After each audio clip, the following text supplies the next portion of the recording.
పైకి భక్తి గలవారై ఉండి దాని శక్తిని ఆశ్రయించని వారమై ఎందుకు.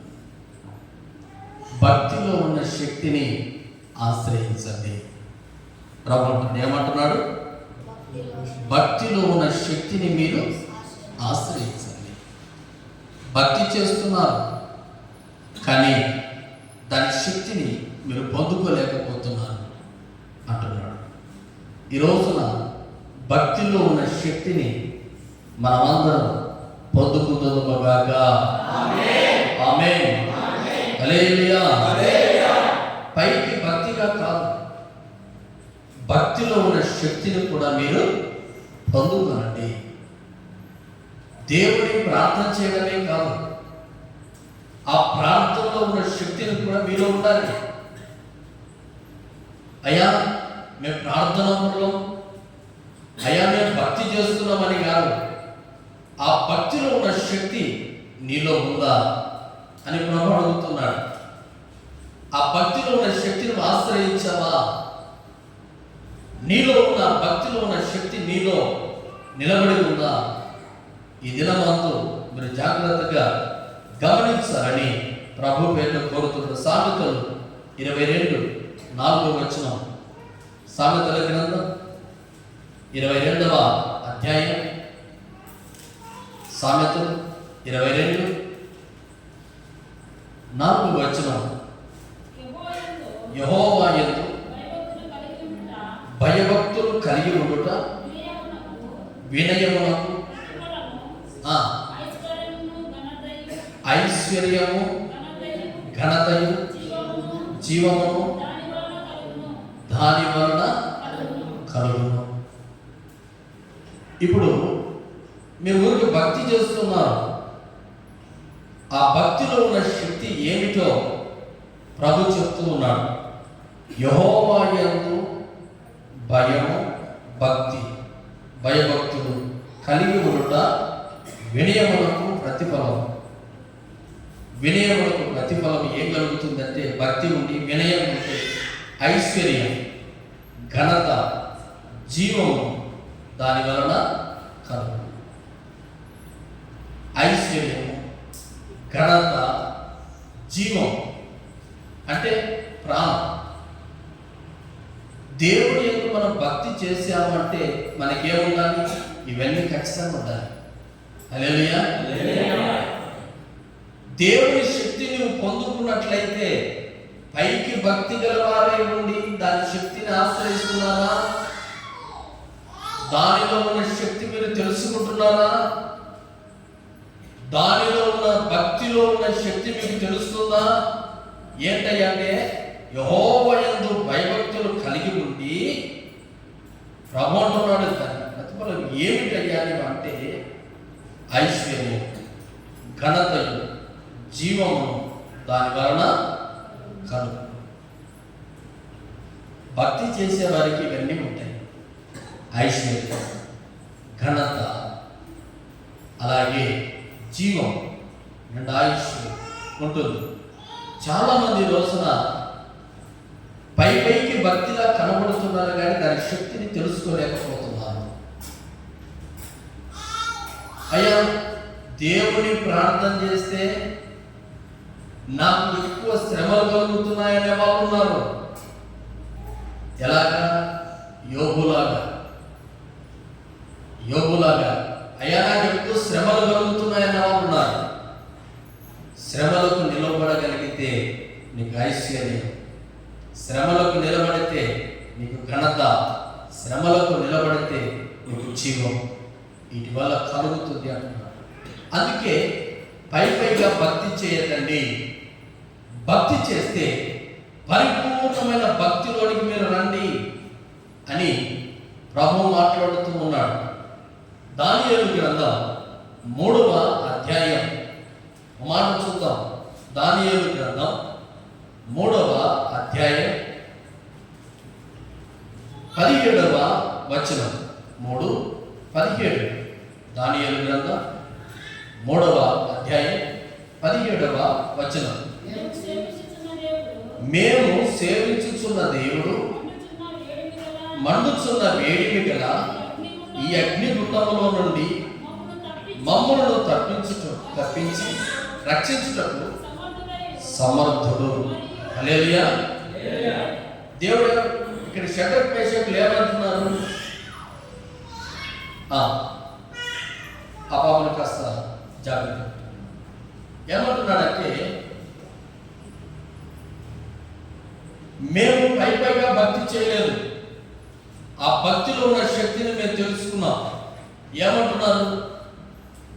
మండుచూ ఉన్న ఈ అగ్నిగుండంలో నుంచి తప్పించుటకు మేము ప్రార్థన చేస్తున్న దేవుడు సమర్థుడు, బలవంతుడు, అంతటి శక్తివంతుడు మే దేవుడు, మేము ప్రార్థన చేస్తున్న దేవుడు అంటున్నారు. ఈ రోజున నీవు నేను ప్రార్థన చేస్తున్న దేవుడు కూడా సమర్థుడే. ఎవరు సమర్థుడు?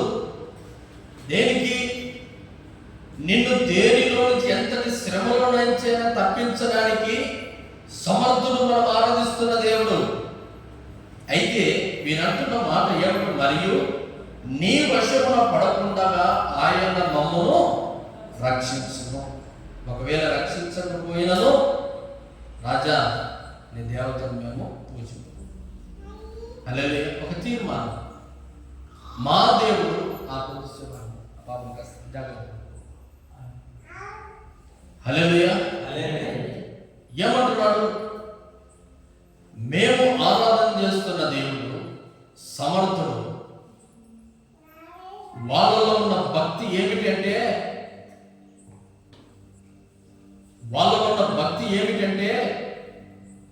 ఏమిటి వాళ్ళ భక్తి?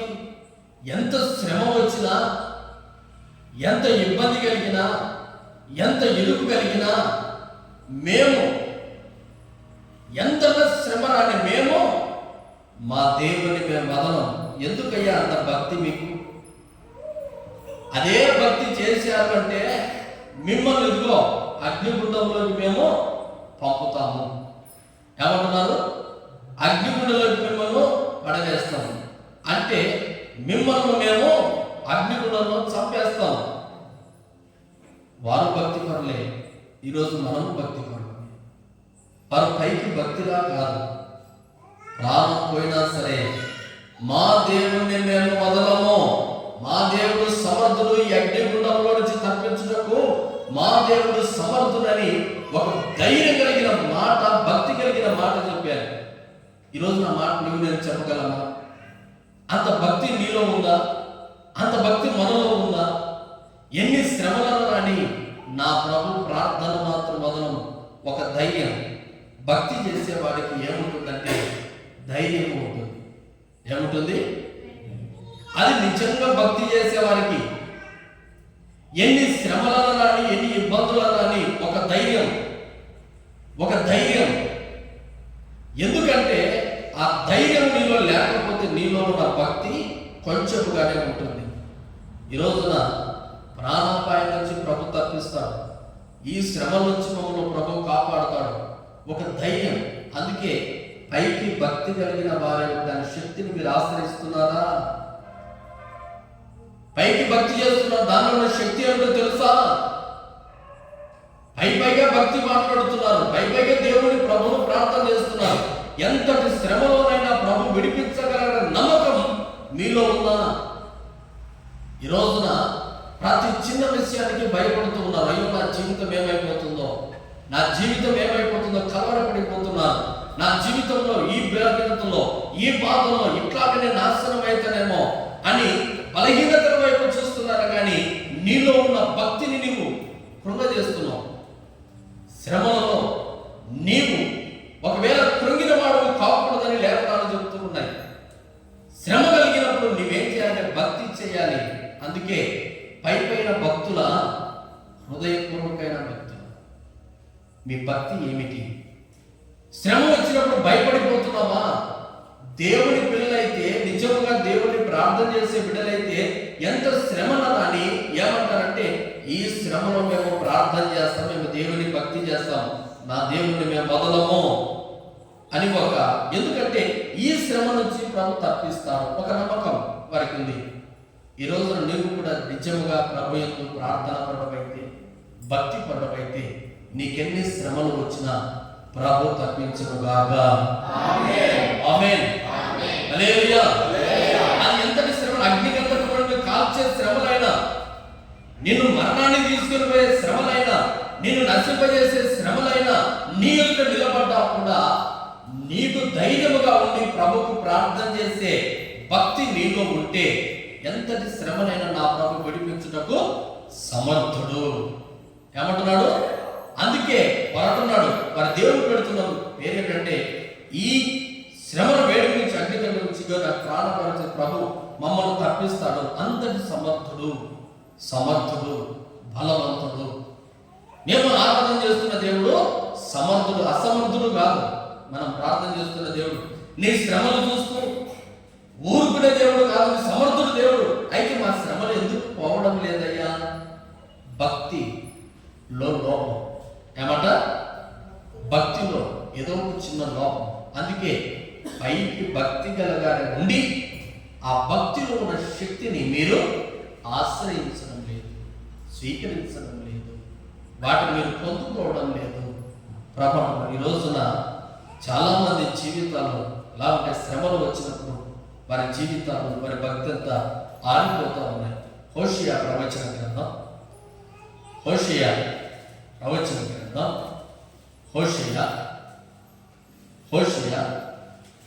అక్కడ ఒక మాట ఉంటుంది. 6వ అధ్యాయం, హోషేయ గ్రంథం 6వ అధ్యాయం 4వ వచనం. అక్కడ ఒక మాట ఉంటుంది. ఎఫ్రాయిము నేనేమి చేతును, యూదా నిన్నేమి నేను చేతును.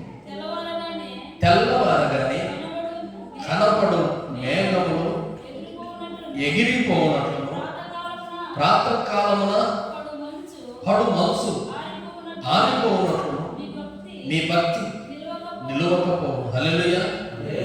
శ్రమ వచ్చినప్పుడు, బాధ కలిగినప్పుడు, ఏదో ఒక నింద కలిగినప్పుడు మానవుల భక్తి ఏమైపోతుందంటే ఆవిరైపోతా ఉంది. ఏమంట? ఆవిరైపోతా ఉంది. మనసు ఆరిపోయినట్టు తనలో ఉన్న జీవితంలో ఉన్న భక్తి ఏమైపోతుంది? ఆరిపోతుంది. ఈ రోజున శ్రమ కలిగిన వెంటనే నీ భక్తి ఆరిపోయి, ఏం దేవుడయ్యా, ఏం దేవుడయ్యా, దేవుడుంటే మాకెందుకు ఇన్ని శ్రమలు, దేవుడుంటే మాకెందుకు ఇన్ని బాధలు, దేవుడుంటే మాకెందుకు ఇన్ని శ్రమ కష్టాలు అని దేవుడిని మరిచిపోయి కొందరిలో నా భక్తి ఏమైపోతుందంటే, ప్రాతకాల సమయమున ఇదిగో మనసు ఉదయకాలమున, రాత్రంతా మనసు నిండుగా ఉంటుందా? చెట్ల మీద నిండుగా మనసు ఉంటుంది. ఉదయం కాగానే తెల్లవెల్లి దారుతూ ఉంటుంది. ఉదయం అయిపోతుంది, ఏమైతే మనసు ఆరిపోతుంది, కనిపించదు మనసు. ఎండ తగిలిపోతే మనసు ఏమైపోతుంది? ఆరిపోతుంది. అలాగున మనుషుల భక్తి శ్రమ కలగగానే ఏమైపోతుందంట? ఆరిపోతుంది. ప్రభావం నీ భక్తి పైకి భక్తి ఉన్నా ఆరిపోయే భక్త. దేవ, ఎన్ని శ్రమలు వచ్చినా ప్రభు నేను విడువను అన్న భక్తి. నువ్వు ఏం భక్తి చేస్తున్నావు అని ప్రభు మనతో మాట్లాడుతున్నాడు. యోబు గ్రంథం 21వ అధ్యాయం, యోబు గ్రంథం 21వ అధ్యాయం 17-18 వచనంలో భక్తిహీనుల జీవితాన్ని గురించి ఇక్కడ యోబు మాట్లాడుతున్నాడు. భక్తిహీనుల జీవితాన్ని గురించి మాట్లాడుతూ ఉన్నాడు. భక్తి శూన్యుల దీపము ఆర్పివేయుట అరుదు కదా, వారి మీదికి ఆపద వచ్చుట బహు అరుదు కదా. వారు తుఫాను ఎదుట కొట్టుకొని పోవు చెత్తవలెను, గాలి ఎగరగొట్టు పొట్టు వరకు ఉండునట్లు ఆయన కోపపడి వారికి వేదనను నియమించుట అరుదు కదా. భక్తిహీనుల శ్రమ కలగా వారి దీపాలు ఏమైపోతాయి? ఆరిపోతుంది. వెలిగించబడుతున్న దీపాలు. ఎంతో మంది భక్తి, ఇక నా జీవితం వ్యర్థం, ఈ ప్రార్థన వ్యర్థం, ఇవన్నీ వ్యర్థం, ఇక ఏం అవసరం లేదు. కొంతమంది ఆర్పి వేసుకుంటున్నారు చేతుల. భక్తి ఎప్పుడైతే శూన్యమవుతుందో అలాంటి దీపాలు ఆరిపోతూ ఉన్నాయి. ఒకప్పుడు ప్రార్థన పరులే, ఒకప్పుడు ప్రార్థనలో మోకరించితే ఎంతో సేపు ప్రార్థన చేసి దేవుని యందు భక్తి కలిగిన వాళ్ళే ఈ రోజున ఆరిపోతున్నారు. గల కారణం ఏమిటి? భక్తి శూన్యమైపోతుంది. శూన్యం అంటే ఏమీ లేదు, ఖాళీ. భక్తి శూన్యులు ప్రభుని దీపాలట ఆరిపోతూ ఉన్నాయని ప్రభు మాట్లాడుతుంది. ఈ రోజున మీలో ఉన్న భక్తిని ఆర్పివేసుకుంటున్నారా? మీలో ఉన్న భక్తిని ఇదిగో ఉదయకాలం పడిన మనసులాగా ఆరిపోతా ఉందా? ఈ భక్తి వ్యర్థమని శూన్యమైపోతున్నారా? కనిపించకుండా పోతున్నారా? ఈ రోజున ఈ శుద్ధీకరణ కూడిక రోజున ప్రభు అంటున్నాడు, ఒకవేళ నీలో ఉన్న భక్తి నిజాయితీ అయితే, నీలో ఉన్న భక్తి యథార్థమైతే, ఇదిగో షడ్రక్ మెషక్ అబేద్నెగోలను కాపాడిన దేవుడను సమర్థుడను ఈరోజు నిన్ను కూడా కాపాడతాడు. హల్లెలూయా. ఈ రోజున ఈ శుద్ధీకరణ కూడిక రోజున ప్రభు అంటున్నారు, నీ భక్తిని శూన్యం చేసుకోవద్దు, నీ భక్తిని ఆర్పివేసుకోవద్దు. ఇదిగో వారు అంటున్నారు, ఒకవేళ మేము ఈ మంటల్లో పడి తగలబడిపోతాము కానీ, శ్రమలో పడి అట్లే నలిగిపోతాము కానీ, నీ విషయంలో కాకుండా నా ప్రభు నన్ను కాపాడతాను. హల్లెలూయా. ఈ రోజున ఎవరి విషయంలో నీవు ఉన్నావు? నీవు భక్తి చేయగలిగితే ప్రభు అంటున్నాడు, నువ్వు యథార్థంగా దేవుని సన్నిధిలో ఉంటావు అని ప్రభు అంటున్నాడు. ఎందుకంటే యోబు గ్రంథం 4:6 నీ భక్తి నీకు ధైర్యము పుట్టింపదా అంటాడు. ప్రభు ఏమంటాడు? నీ భక్తి నీకు ధైర్యం పుట్టించదా అంటాడు. అది యోబు గ్రంథం 1వ అధ్యాయం 10వ వచనంలో ఒక మాట, నీవు అతనికి అతని ఇంటి వారికి సమస్తమునకును చుట్టూ కంచె వేసితివి కదా. హల్లెలూయా. నీవు అతని చేతి పని దీపించుట చేత అతని ఆస్తి దేశంలో బహుగా విస్తరించింది. దేవుడు అంటున్నాడు, దేవుని వశములో ఉంటే ప్రభు నీ సమస్త పంట పొలములకు, నీ బిడ్డలకు, నీ యావదాస్తికి నా ప్రభు కంచె వేయుగాక. ఆమేన్. హల్లెలూయా. యథార్థమైన భక్తి నీవు చేయగలిగితే, అందుకే పైకి భక్తి కలిగిన వారై ఉండి దాని శక్తిని ఆశ్రయించలేదా? యోబు ఆశ్రయించాడు. పై భక్తి కాదు, నిండు మనసారా భక్తి చేశాడండి. ఆ భక్తి చేసిన కారణాన్ని బట్టి వారి పొలములకు, ఆ కుటుంబానికి, వారి పిల్లలకు, యావదాస్తికి, సమస్తానికి దేవుడు కంచె వేసి ఉన్నాడు. ఈ రోజున నీ యావదాస్తి, నీ పంట ముందు సమస్తాన్ని కంచె వేయాలి. ఎందుకు వేయాలి? శత్రువు ఉన్నాడు దాన్ని నాశనం చేయడానికి. నీవు అభివృద్ధి కాకుండా నీవు నశించిపోవాలి, నశింప చేయాలని శత్రువు నీ సమస్త మీద, చేతి పనుల మీద, పంట పనుల మీద, నీ కుటుంబం మీద, ఎదుగుతున్న అభివృద్ధి మీద శత్రువు కళ్ళు వేసి ఉన్నాడు. అందుకు భక్తులు ఏమంటున్నాడు? ఇదిగో నీ వశము కాకుండా మంటలు, శ్రమలో ఎంత తగలబడతాము కానీ నా ప్రభు ఎంత ఉన్న భక్తిని మేము వదలము అంటున్నారు. పైకి భక్తి కాదు, పైకి ప్రార్థన పనులు కాదు, హృదయపూర్వకంగా భక్తి నీలో కనబడినట్లయితే నీకు కలిగిన సమస్తం చుట్టూ నా ప్రభు కంచె వేశాడంటే శత్రువుకు వాటి మీద అధికారం లేకుండా నేను చేస్తాను అంటున్నాడు. అదే 2వ అధ్యాయం 6వ వచనం చూద్దాం. 2వ అధ్యాయం 6వ వచనం, అందుకు యెహోవా అతడు నీ వశంలో ఉన్నాడు. చాలు, అతని ప్రారంభం అతడు ప్రభు చెప్పాడు, అతడు నీ వశంలో ఉన్నాడు. ఎప్పుడైతే దేవుని వశములో నుంచి సాతాను వశంలోనికి ఒక వ్యక్తి వచ్చిన వెంటనే ఆ వ్యక్తి యావనాస్తి నాశనమైంది. హల్లెలూయా. ఎప్పుడైతే దేవుని చేతిలో నుంచి, దేవుని భక్తిలో నుంచి సాతాను వశములు ఎప్పుడైతే అయితామో అప్పుడు నీ కుటుంబంలో కన్నీళ్లు, శ్రమలు మరలా ప్రారంభమవుతాయి. ఇది యథార్థం.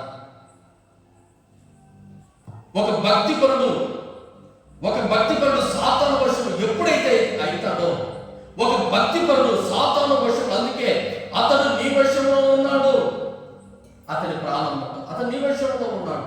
ఎప్పుడైతే సాతాను వశంలో యోబు వచ్చిన వెంటనే ఆ వ్యక్తి జీవితాన్ని అంతా కలవరం చేశాడు, కానీ అతని పై భక్తిపరుడు కాదు, మనస్ఫూర్తిగా దేవుని ఆరాధించిన వ్యక్తి.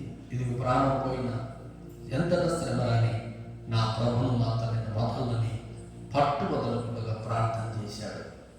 ఆ తర్వాత ఆ కుటుంబాన్ని రెండింతలుగా ఆశీర్వదించాడు. హల్లెలూయా. ఈ రోజున నీవు కూడా శ్రమలలో, ఇబ్బందులలో, ఇరుకులలో ఉండి సాతాను వశంలో ఉన్నావేమో. ప్రభు అంటున్నాడు, నీకు శ్రమ కలిగిన వెంటనే ఉదయకాలం పడిన మంచులాగా నీ భక్తి ఆరిపోయిందా? భక్తి శూన్యమైపోయిందా? సాతాను వశంలో ఉన్నావా? ఈ శుద్ధీకరణ కూడిక రోజు ప్రభు అంటున్నాడు, మరలా ప్రభు వశంలోనికి నీవు వచ్చేదవుగాక. ఆమేన్. మరలా నీవు ప్రభు వశంలోనికి రావాలి అంటే కీర్తనల గ్రంథము రెండవ దినవృత్తాంతముల గ్రంథము, దినవృత్తాంతముల రెండవ గ్రంథము 17వ అధ్యాయం 14వ వచనము 7వ వచనం చదువుదాం. దినవృత్తాంతం రెండవ దినవృత్తాంతముల గ్రంథము 14వ అధ్యాయము 7వ వచనము చదువుదాం. ఇలాగు ప్రకటన చేశాను, మన దేవుడైన యెహోవాను మనము ఆశ్రయించితిమి.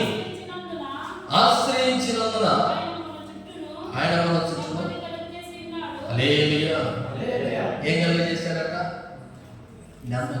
ఈ రోజున మీ జీవితంలో నెమ్మది లేకపోయినా ఇక్కడికి వచ్చావా? చాలా మంది శ్రమ కలిగిన వెంటనే ఈ ప్రార్థన వ్యర్థం, ఈ భక్తి వ్యర్థం. నేను ఎంత ప్రార్థన చేసినా నా దేవుడు నన్ను కాపాడలేదు, ఎంత ప్రార్థన చేసినా నా దేవుడు నా మొర వినడం లేదు అని కొందరు తన భక్తిని ఆపివేసుకున్నారు. ఉదయకాలంలో మంచు కనబడి ఆరిపోయినట్లుగా కొంతమంది జీవితంలో భక్తి ఏమైనది? శూన్యమైపోయింది, కనిపించకుండా పోయింది. అయితే ఈ శుద్ధీకరణ కూడిక రోజున ప్రభావం, ఇంతవరకు నీ జీవితంలో నెమ్మది లేదు కదా, ఇంతవరకు నీ జీవితంలో ఎప్పుడు చూడని కష్టాలు ఇప్పుడు కనబడుతున్నాయి కదా, ఇంతవరకు ఎప్పుడు చూడని బ్రతుకు ఇప్పుడు బ్రతుకుతున్నావు కదా. అయ్యో, ఒకప్పుడున్న జీవితము, ఒకప్పుడున్న నెమ్మది ఇప్పుడు నా జీవితంలో లేదయ్యా, ఒకప్పుడున్న సంతోషం ఇప్పుడు లేదయ్యా, ఇప్పుడు నా జీవితం అంతా ఎలా ఉందంటే నెమ్మది లేని బ్రతుకుతున్నానయ్యా అంటూ ఉన్నావా? ఈరోజు నేను ఎవరి వశంలో ఉన్నావు అనుకున్నావు? భక్తిని ఆర్పి వేసుకుని సంపూర్ణంగా నేను సాతాను వశంలో ఉన్నామని ప్రభు అంటున్నాడు. ఒకప్పుడు నీవు నన్ను ఆశ్రయించావు, నా యందు శ్రద్ధ కలిగి ఉన్నావు, నా యందు భక్తి కలిగి ఉన్నావు. ఉదయాన్నే లేచి ప్రార్థన చేసి దేవాన్ని మొరపెట్టినప్పుడు ఇదిగో నేను నిన్ను ఆశ్రయించాను, నీ చేతి పనికి దీవించాను, నీ సమస్తాన్ని నేను ఆశీర్వదించాను, సమస్తాన్ని కంచె వేసి ఉన్నాను. అప్పుడు నీ జీవితం నెమ్మదిగా ఉంది. ఎప్పుడైతే నన్ను విడిచి, నన్ను కాదనుకొని ఎప్పుడైతే సాతాను వశంలో నీవు ఉన్నామో అప్పుడు నీ జీవితం నెమ్మది లేకుండా పోయింది. ప్రభు అన్నాడు, నేను ఆశ్రయించిన నాడు ప్రభా నాకు నెమ్మది కలిగింది, నాకు నెమ్మది కలిగింది, నా చుట్టూ నెమ్మది వచ్చింది. ఈ రోజున ప్రభు విషయంలో నీవు ఉండాలని ప్రభు కోరుకుంటున్నాడు. అందుకే పై భక్తి చేయదండి, ప్రార్థన చేసేదంతో కన్నీళ్ళు విడవండి. నీకు శ్రమ ఉంది కదా, నీకు ఇబ్బంది ఉంది కదా, నీకు అనారోగ్యం ఉంది కదా, నీ శ్రమలు నేను విడిచి వెళ్ళకుండా కదా, ఇప్పుడైనా పైపైకి భక్తి కాదు, మనస్ఫూర్తిగా నీకు నెమ్మది కలగాలంటేనా మనస్ఫూర్తిగా నిండు మనసుతో మోకరించి కన్నీళ్ళు విడిచి ఏది నీ కుటుంబంలో శ్రమ ఉందో ఆ శ్రమ కొరకు ఈ రోజైనా ప్రార్థన చేయవా? నిన్ను నేను విడిచిపెట్టను అని ప్రవక్త కీర్తన 9వ కీర్తన 10వ వచనం 9వ కీర్తన 10వ వచనంలో ప్రభు అక్కడ ఒక మాట, యెహోవా నిన్ను ఆశ్రయించు వారిని హల్లెలూయా నీవు విడిచిపెట్టేవాడవు కావు. ఎప్పుడైతే దేవుని దగ్గరికి వచ్చామో ఆనాటి నుంచి ఈరోజు వరకు దేవుడు విడిచిపెట్టడం లేదు. అయితే దేవుడిని నీవు విడిచిపెడుతున్నావు. ప్రభు నన్ను నీవు విడిచిపెట్టావు, సాతాను వశంలోకి వెళ్ళిపోయావు. అందుకే నీ జీవితం నెమ్మది లేకుండా పోయింది. ఆ నెమ్మది లేకుండా పోయిన జీవితాన్ని ప్రారంభంలో నెమ్మది ఉన్నప్పుడు నువ్వు భక్తి చేశావే, ఆ భక్తిని మరలా ప్రారంభించు. నేను నీ చుట్టూ నేను నెమ్మది కలిగించాలని కోరుకుంటున్నాను. ఈ రోజున మనమందరం ఎలా ఉండాలంటే పైకి భక్తి వాళ్ళు కాదు, కానీ ఆ భక్తిలో ఉన్న శక్తిని మనం ఆశ్రయించే వారిపై ఉండాలి. హల్లెలూయా. భక్తిలో ఉన్న శక్తిని ఎప్పుడైతే కనుక్కుంటావో అప్పుడు నువ్వు భక్తి విడిచిపెట్టావు. ప్రార్థనలో ఉన్న శక్తిని ఎప్పుడైతే కనుక్కున్నావో ప్రార్థన విడిచిపెట్టావు. ప్రార్థనలో ఉన్న శక్తి అనేది ప్రార్థనే నీ జీవితంలో లేకపోతే శక్తి ఎప్పుడు చూస్తావు? చూడలేవు. అందుకే ఈ రోజున శుద్ధీకరణ కొరికే ఈ చివరి దినమందు ఈ మాసంలో 11వ మాసం చివరి దినమందు మీ భక్తి ఎలా ఉందో శుద్ధి చేసుకున్నాడు. పైపైగా భక్తిగా ఉన్నానా? అలా ఉండకుండా సంపూర్ణంగా నన్ను ఆశ్రయించేదంతో పరిపూర్ణంగా ఆశ్రయించు. పరిపూర్ణంగా భక్తి చేయంగా నీలో ఉన్న సరసన లోపాల భక్తిలో లోపాలను తీసివేసుకొని ప్రభు చెప్తున్నాడు. ఎందుకంటే కీర్తన 119వ కీర్తన 121వ వచనాన్ని చదువుకుందాం. 119వ కీర్తన 121వ వచనాన్ని చదువుకుందాం.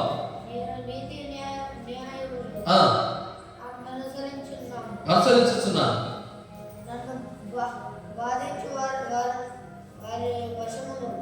నన్ను బాధించు వారి వశమున నన్ను విడిచిపెట్టకుము. హల్లెలూయా. ఇక్కడ ఒక ఆయన ప్రార్థన చేస్తున్నాడండి. ఏమని చేస్తున్నాడంటే, ప్రభా నన్ను బాధించే వారి వశము నన్ను విడిచిపెట్టదయ్యా. ఆ యొక్క ప్రార్థన చేస్తున్నాడు. ఏమంటున్నాడు? నన్ను ఎవరైతే బాధించుతున్నారో, బాధించేవారు వ్యక్తికి ఉన్నారు. ఈ గ్రంథకర్తకు బాధించేవారు ఉన్నారు. ఏమని ప్రార్థన చేస్తున్నట్టు? ప్రభా బాధించే వారి వశము వారి చేతుల్లోకి నన్ను విడిచిపెట్టదయ్యా. ఎవరు భక్తి పనిని కోరుకుంటారు తెలుసా? సాతాను కోరుకుంటాడు. యోగులు ఎవరు కోరుకున్నాడు? సాతాను కోరుకున్నాడు. అతని వశంలోకి ఆ వ్యక్తిని విడిచాడు దేవుడు. ఈ కీర్తనకారుడు జ్ఞానం కలిగిన కీర్తనకారుడు ఒక మాట అంటున్నాడు, అయ్యా దయచేసి ఒక ప్రార్థన చేస్తున్నాను, నన్ను ఎవరైతే బాధ పెడుతున్నారో వారి చేతుల్లోకి నన్ను విడిచిపెట్టదు. ఇలాంటి ప్రార్థన ఎప్పుడైనా నువ్వు చేసేవా? అయ్యా నన్ను కలవర పెడుతున్నాను, సాతాను నన్ను కలవర పెడతా ఉంది, దురాత్మ నన్ను కలవర పెడతా ఉంది, వారి చేతుల్లోకి నన్ను పడకుండా కాపాడని ప్రభు. ఎప్పుడైనా నువ్వు ప్రార్థన చేసావా? ప్రార్థన ఏ రోజు నేను ప్రార్థన చేయగలిగావా? శత్రువు నన్ను కోరుకుంటున్నాడయ్యా, నన్ను శ్రమలు పాలు చేస్తున్నాడు, నన్ను ఇబ్బందులు పాలు చేస్తున్నాడు, వాడి చేతిలో నుంచి విడిచిపెట్టి ప్రభా నీ చేతిలోకి నన్ను తీసుకోండి ప్రభా, ఇప్పటికే బాధలు నెమ్మది లేకుండా జీవితం అంతా ఏడుస్తున్నాను ప్రభా, దయచేసి నీ చేతిలోకి నన్ను తీసుకోండి అయ్యా అని ఏ రోజున నువ్వు ప్రార్థన చేయగలిగావా? ప్రార్థన చేసి ఉంటే ప్రభు ఈ రోజున నీకెప్పుడు నీ చుట్టూ నెమ్మది కలగజేసేవాడు. ఈ రోజు నుంచి నా ప్రభావం పైపైకి భక్తి లేకోకుండా సంపూర్ణమైన భక్తి చేయండి. ఏమంటున్నాడు? పైపైకి భక్తి కాదు, ఆ భక్తిలో ఉన్న శక్తిని మీరు ఆశ్రయించండి. 138వ కీర్తన 3వ వచనంలో అక్కడ ఒక మాట, 138:3 చివరిగా నేను మొరపెట్టిన దినమున నీవు నాకు ఉత్తరం ఇచ్చితివి. ప్రాణం పుట్టించి ధైర్యపడి ప్రభు అంటున్నాడు, నువ్వు మొరపెట్టిన దినమందే ప్రభు నీకు ఉత్తరం ఇస్తాడు. అయితే నీ ప్రార్థన నువ్వు యథార్థమైన ప్రార్థన నీలో ఉండాలి. ఏముండాలి? యథార్థమైన, నువ్వు యథార్థంగా ప్రార్థన. ఆ రోజు ప్రార్థన చేశారు షడ్డర్ పేషక అబద్ధులు, అయ్యా ఈ మంటలో పడకపోయిన ప్రభా నిన్ను మాత్రం మొదలు ఎన్ని శ్రమలో కానీ ప్రభాని మోకరించి ప్రార్థన చేశారు. ఈ రోజున మీరు కూడా ఎన్ని శ్రమలోనే సరే మీరు కూడా మోకాళ్ళని ప్రార్థన చేయగలిగితే నిన్ను కూడా ధైర్యపరిచే దేవుడు నీ ప్రక్కన ఉన్నాడు. అది నీవు గమనించగలిగితే, నువ్వు గమనించి ఆ భక్తి నువ్వు చేయగలిగితే, ఆ భక్తిని ఏం కలిగిస్తుందంటే ధైర్యాన్ని నీకు పుట్టిస్తుంది. ఎందుకంటే ఎఫెసీ 3:20, ఎఫెసీయులకు రాసిన పత్రిక 3వ అధ్యాయం 20వ వచనం. ఎఫెసీ 3:20 మనలో తన శక్తి చొప్పున మనం అడుగు వాటన్నిటి కంటేను ఊహించు వాటన్నిటి కంటేను అత్యధికముగా చేయ శక్తి కలిగిన దేవునికి క్రీస్తు యేసు మూలముగా సంఘములో తరతరములు సదాకాలం మహిమ కలుగునుగా. ప్రభువున్నాడు, మనం ఊహించిన దానికంటే అత్యధికంగా శక్తి కలిగిన దేవునికి మనం ప్రార్థన చేయాలా? హల్లెలూయా. మనం ఊహించిన దానికంటే అత్యధికంగా చేస్తాడు ప్రభు. అది నీ దేవునికి యథార్థం. ఆయనలో ఉన్న భక్తి నీలో శక్తిని ఆశ్రయించగలిగితే నీవు అనుకున్న దానికంటే ప్రభు అత్యధికమైన ఆశీర్వాదం నీకు కలిగచేయుగాక. హల్లెలూయా. ఈ రోజున నువ్వు చేసే భక్తి ఎలా ఉండాలంటే నీవు అనుకున్న ఆశీర్వాదం కంటే ఎక్కువ నువ్వు చూడాలి, రెట్టింపైన ఆశీర్వాదం చూడాలి. శ్రమలు ఎన్నో కలిగాము, అయినా కూడా రెట్టింపు ఆశీర్వాదం చూసి. ఎందుకంటే భక్తి మీద నిజాయితీల భక్తి చేశాడు. భక్తిలో కల్తీ లేదు, భక్తిలో కల్తీ లేదు. కల్తీ లేని భక్తి ఎప్పుడైతే మనం చేస్తామో అత్యధికమైన ఆశీర్వాదం మనం కళ్ళారా చూస్తాం. ఇంతవరకు నీ భక్తిలో ఎన్నో లోపాలు ఉన్నాయో, నీ భక్తిలో ఎన్నో శోధనలు ఉన్నాయో, నీ భక్తిలో ఎన్నో బలహీనతలు ఉన్నాయో, ఈరోజు ప్రభావం అత్యధికమైన ఆశీర్వాదం నేను నీకు ఇస్తాను. అయితే నీ భక్తి పైకి కాదు, ఆ భక్తిలో ఉన్న శక్తిని నీవు పొందుకొని ప్రభు మాట్లాడుతున్నాడు. ఈరోజు మాట్లాడిన ప్రభు మనందరికీ ప్రభు సమాధానం దయచేసి అత్యధికమైన ఆశీర్వాదం మెండుగా నిండుగా కలుగు చేయగాక. ఆమేన్. అందరూ మోకరిద్దాం, చిన్న ప్రార్థన చేస్తున్నాం. అందరూ ఒక విశుద్ధీకరణ కూడిక రోజు, విశుద్ధీకరణ కూడిక రోజు ప్రభు యందు ప్రార్థించి పైకి భక్తి గల వారై ఉండి దాని శక్తిని ఆశ్రయించలేకున్నావు. విశుద్ధీకరణ కూడిక రోజున ప్రభు నీతో మాట్లాడి ఉన్నాడు. దేవుని యొక్క భయభక్తులు ఐశ్వర్య ఘనత జీవాన్ని కలగజేస్తుంది అంటున్నాడు. ఇదిగో భక్తులైన వారు ఎందరో దేవుని యందు భక్తి చేసి ధైర్యాన్ని పొందుకున్నారు. ఈ రోజున శ్రమ కలిగిన వెంటనే, బాధలు కలిగిన వెంటనే, ఇబ్బందులు కలిగిన వెంటనే ఇదిగో ఉదయకాలమందు పడిన మనసు, ప్రాతకాలమందు సమయంలో పడిన మనసు ఆరిపోయినట్లుగా ఇదిగో నీలో ఉన్న భక్తి ఆరిపోయిందా? భక్తి శూన్యుల దీపాలు అడుగు శూన్యమవుతున్నాయి. భక్తిహీనతతో ఉన్నందు నీ దీపం వెలిగించబడుతున్న ఆత్మీయ స్థితి ఆరిపోకుండా నువ్వు దాని నుంచి కాపాడుకోవాలి. ఎందుకంటే ఇదిగో నీవు సేవించుతున్న దేవుడు నిన్ను విడిచిపెట్టే దేవుడు కాదు. నీ చుట్టూ నెమ్మది కలగజేసే దేవుడు. నీ చుట్టూ నెమ్మది కాదు, నిన్ను అడిగిన దానికంటే అత్యధికంగా ఆశీర్వదించే దేవుడు.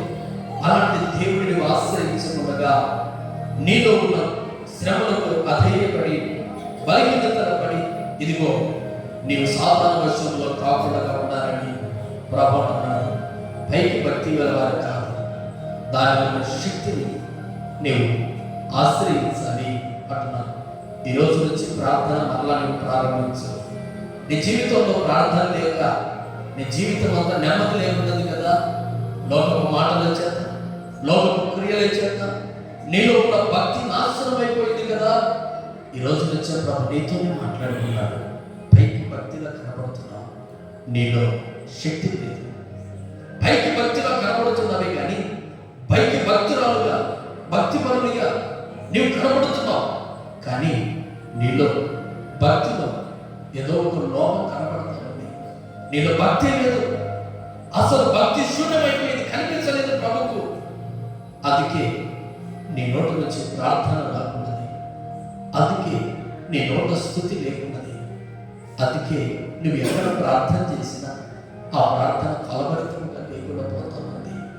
ప్రభా, నేను కూడా ఆ భక్తిలో ఉన్న శక్తిని పొందుకోవాలని ప్రార్థన చేస్తూ ఈ శుద్ధీకరణ కొడుకు రోజు ప్రభా, ఎందరి బిడ్డలైతే మందిరంలో కూర్చున్నారు, మోకరించి ఉన్నారు, వారి వల్ల భక్తి ద్వారా ఆ కుటుంబాలకు మేలు కలగాలయ్యా, ఆశీర్వాదం కలగాలయ్యా. వారు ఊహించిన దానికంటే అత్యధికమైన మేలు పొందుకోవాలయ్యా.